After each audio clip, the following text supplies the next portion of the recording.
that say that the decline has increased, and it will probably be in the neighborhood of 5%. If that is pessimistic, and the decline is actually not as high, or as deep, I should say, as 5%, then we could have a higher bonding capacity than 34 million in May.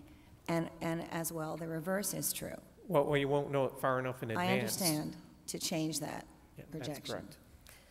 May I just complete what I was sort of pursuing a little bit? I'm sorry. I'd like to try to make this. I apologize. No, I just would like to, because I know there's a lot of interest, and I want to get some discussion out there. What I've heard, and I guess this is partly you and partly not you, but what I've heard in our conversations is that when we're looking at redoing all of these schools, I'm not sure at what pace we were going to be doing them. That was never real clear to me. But it seems to me that with what I think I understand about having to design and everything, we wouldn't be beginning construction until likely, I'm thinking it would be a year and a half from now before we would be beginning construction. That would be sometime more than likely in 2013. If in fact we were doing that with a couple of our buildings, and if we were to do them one after the other, rather than necessarily feeling we had to do two at once, we'd actually be pretty close to the 2018 date, 2019, whatever it was. And in my way of thinking about going about this is I think in that time frame, we could have the opportunity to see if what I'm seeing in my neighborhood is true, and what my very good friends in Glencairn neighborhood are telling me, and that is that despite Mr. Dempsey's projection that we are having an influx of population and we are seeing some more children, but it's fewer children and they're coming at older ages, maybe in fact we're going to see more and more people choosing the urban area. This is a very vital, wonderful community to live in. And it's possible that in that time we would actually see what we needed and be able to determine whether what I think some of us have felt and been very uncomfortable articulating is that right now the numbers really look like we can't support 5K elementary schools instead of telling you what configuration they'd be. We really ought to be looking at 4. And that's, I think that this would give us the opportunity. This isn't necessarily Donna's proposal, but just the idea of doing 2, because we started talking about that. It would give us the opportunity of then knowing, do we indeed, we'd have our 6 schools, we'd be addressing that very loud message that we heard, and I know it has changed, and you're all more than, we accept your changing your positions too, just as we hope you'll accept our changing our positions. But that would give us the opportunity to see if we are in fact remaining that vital. Maybe we're going to be able to keep all 6 of those schools going, and maybe we are only going to do 2 every 10 years for the next 20 years, or 2 every 10 years for the next 30 years. But in that time, perhaps we'll see some different kind of certainty also in what's happening in terms of school funding from the state.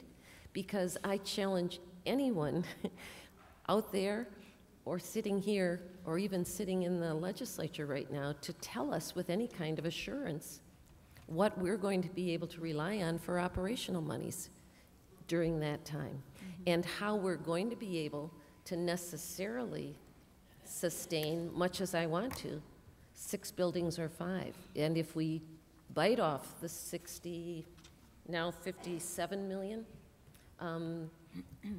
that I don't know whether we're going to be able over time to continue to operate all of those schools. And I guess all I'm trying to say is if we're going to get down to the monies, I think what I'm hearing, and I know you aren't, you told me you'd have to go back and you'd have to look at this, so I accept that. But I'm doing the best with what I think I heard you say and what I wanted you to say, and I have the mic, so you can't interrupt me right now. And so that's, I guess, something that I would like to be at least in people's thoughts as we reflect on what it is that George put out there, sort of piggybacked on what Donna put out there, because I do think what it is our moment of opportunity is that opportunity to get 57 or 62 million now, but I don't think any of us Well, I won't speak for any of us. I will speak for myself. I do not feel comfortable today that I know with certainty, with that kind of certainty, whether we're going to be able to sustain 5 schools or whether, in fact, we could sustain 6, that there is that kind of an attitude here.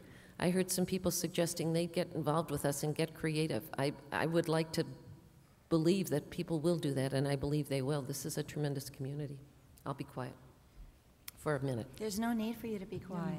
I think that the conversation is terrific. I would find it very difficult to ask our community to wait 10 to 20 years in order for us to provide facilities that actually will meet educational need. That to me is a rather disturbing kind of a projection. I understand and would be very interested to know at what schedule we could, let's say, be sure, if we did it in a staggered basis, that we could build at least 4 or 5 schools. I do not believe we can sustain 6 schools. One of the reasons I have a concern about your proposal, Donna, is, yes, there is a sense in the community that every neighborhood should have a K-5 school. And then we go and we do it, and we say, but wait a minute now, in 3 or 4 or 5 years, we can't sustain that. So we have disrupted neighborhoods, sort of it's almost a tease. And then we're going to go back and say, well, maybe we really can't sustain that. And how do we decide how to build those next buildings? Are we building with a goal of 4 buildings at the end, or 5 buildings, or 6 buildings? And the money has to be allocated in some way. So those are the questions I have about sort of the instant gratification of returning to 6 K-5 buildings. Can you go back and say your first question, though, again? That you were interested in? I do want to know if there is a way that we could stagger and come up with an endpoint of either 4 or 5 buildings. So let me just see if I understand your inquiry. So, A, you assume that we go out and ask for the maximum amount we could in February. No, I'm seeing, is there a way, using your scenario, and I don't think 9 million is enough. I think we need to be looking at probably 10 per building.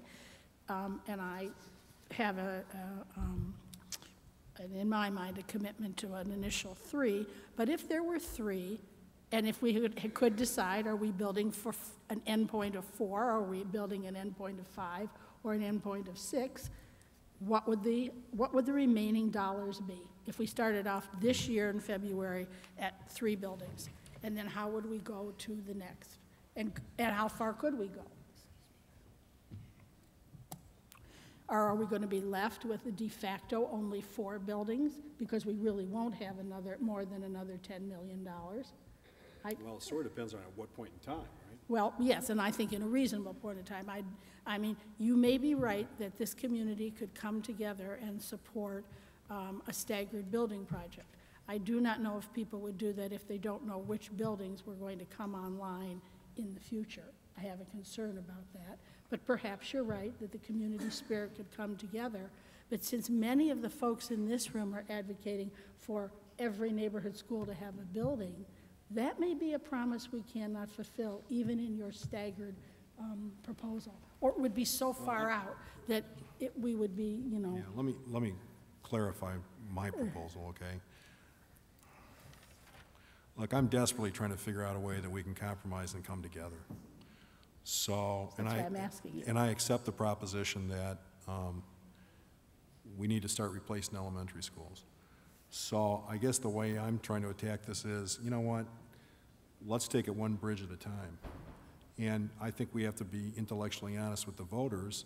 If we start that process, we have to say to them, you know, we don't really know, okay? And I think your theory that I've heard from through other people, and maybe this is not fair to you, but this is what I've heard, is that you're nervous about that because you don't think those in a neighborhood who don't know are going to vote for a bond proposal that replaces 2 with no promise, no future promise that their school is going to be replaced. I see that differently, and in the end the voters decide. So it's like, what have we lost? Well, the only thing we've lost is what I refer to as the money bully, which is the February vote, okay? You understand what I'm saying? I do understand. Okay, I'm not so, sure I but agree, but I I'm understand. guessing if you polled the Red Cedar people here tonight with that proposition, they'd say, yeah, we're cool with that. Okay? I got a feeling that there's people in Glen Cairn right now who have a 5-6 school who'd say, you know what? I'm cool with that. With retaining a 5-6? No, yeah, because we keep status quo, okay, until we make those changes. Or we'd switch it to a K-5. I mean, that's something that detail logistically would have to be worked out. And so I guess I just think that that makes some sense. And I understand your point. It's a valid point. We don't know until there's a vote, you know? The problem that I have is, one of the problems that I have, and so this is really how we're doing it. We're having